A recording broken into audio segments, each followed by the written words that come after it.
Grand people, and welcome back to another video in the geology playlist.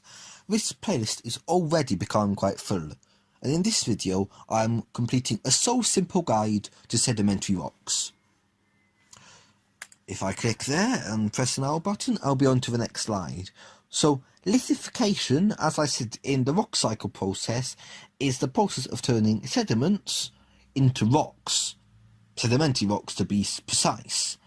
Subsidence causes, and this is the process where a large amount of sediments are brought into something called a sedimentary basin, which is basically where lots of sediments form together. These will then be compacted and water is squeezed out. Cementation is where precipitation of new minerals or the growth in size of existing particles. So this is sort of the start of the process into sedimentary rock. And then recrystallization happens, and that is what finally turns your sediments from the beginning into sedimentary rocks.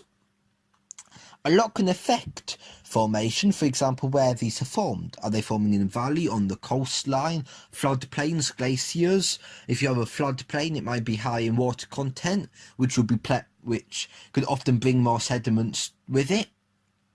The transport medium, have these sediments been transported by water, for example in rivers, ice, such as a glacier, or in the air, such as perhaps a sandstorm? Transport agent, as I've been talking about before, rivers, sea waves, glaciers, wind, sandstorm for wind, glaciers for ice, and river, sea and waves for water. What is the climate where these have been deposited? Is it tropical? Is it cold? Is it wet? Is it dry? All these different things will affect the type of sedimentary rock which forms. And of course, how the plate tectonics are. Is it near a continental plate? Is it near a ocean, mid-ocean rift, as I talked about in the earthquakes video? There is a lot of sort of variety. So there are different types of sedimentary rocks. Carbonates form from shelled organisms, which create shells from carbon that they have absorbed from the atmosphere. These often form in deep seas. These organisms die, the carbonates fall to the bottom of the ocean floor, become under pressure, form carbonate rocks. Evaporite is often salts, which can evaporate from seawater or lake water, and then these will form evaporites, which can form rocks. Or you can have swamp, which has vegetation, and as that dies, it can create soils, peat, and if peat compresses under load, you can form a sedimentary rock. A clastic sediment is a sediment often dominated by quartz, and these are where clastic sediments form together and are derived from the previous weathering of pre-existing rocks. As I talked about in a previous video, granite, which weathers to become quartz, and clays, the quartz from the granite would often form a clastic sediment rock. Sand tends to be from individual crystals which are rounded during transportation, often by the sea. As different particles are crushed into each other, they become smaller, and that's how you get sand. Clastic sediments are normally sorted by particle size. That is how we sort of tell which clastic sediment is which. Here we have a diagram. So if we have very small particles, we consider them to be clay, larger silt, larger still sand, then gravel, and if the sizes of gravel are large, we call them cobblestone. Minecraft reference. There's actually quite a lot of Minecraft references in geology if you pay attention. And increasing cohesion is where there are smaller gaps between the rocks.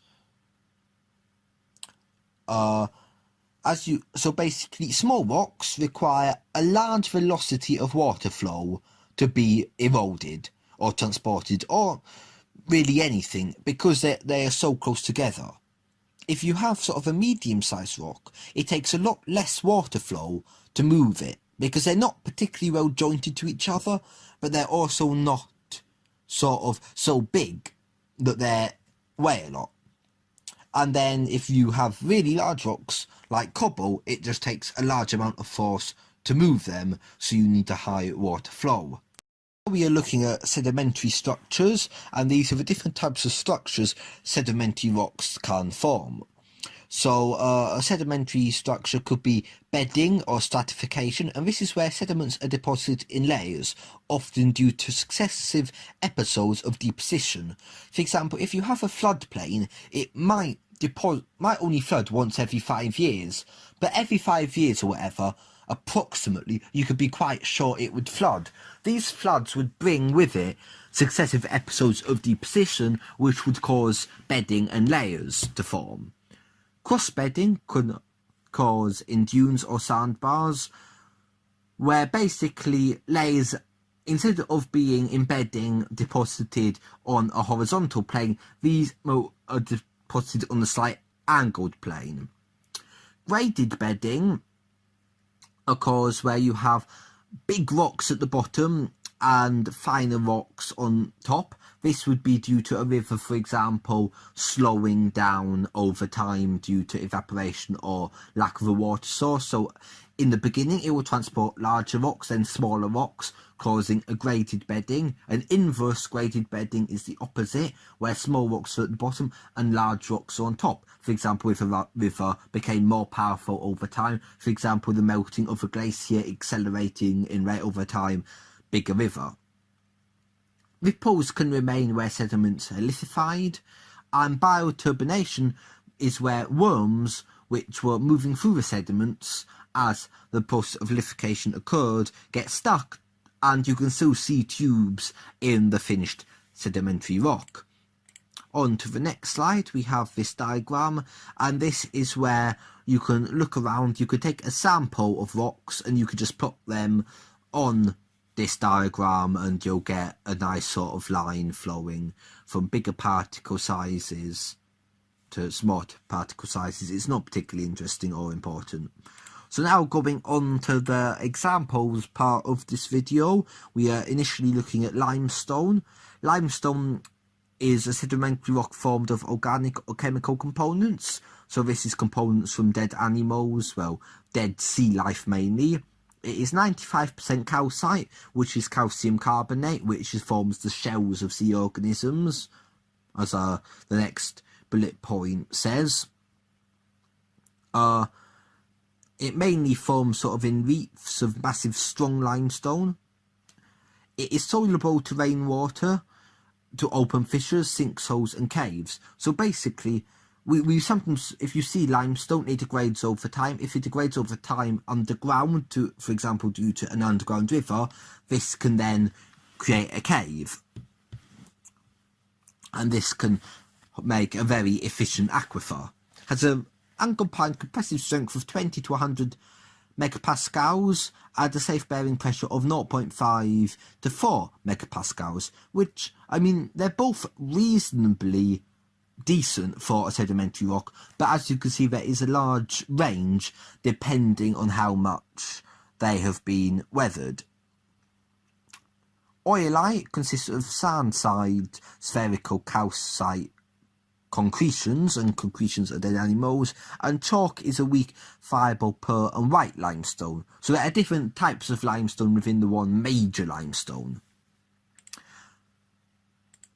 Sandstone is, I mean, it's a classic sedimentary rock. I think I meant to say clastic there. I did, but I mean, it's also a classic one. I mean, who doesn't like building with a bit of sandstone in Minecraft? Mainly quartz from, for example, the weathering, erosion, transportation, deposition of basalt is a good example. Older sandstones with higher pressures will be cemented and stronger, whilst clay cements are weaker. Has uncombined strength of 20 to 80 megapascals and a safe bearing pressure of 1 to 4 megapascals. Similarly to limestone, this is a large range. These form large and good aquifers which diffuse the flow of water but still allow water to flow quite simply. And I'm going to kind of rush clay. Clay is extremely fine grained, very weak, pretty shit, and makes an aqueduct which only gives narrow channels for water to flow between them. And I'm not going to make this video to 10 minutes, so I'm not even going to tell you to like, subscribe, but do please. Goodbye.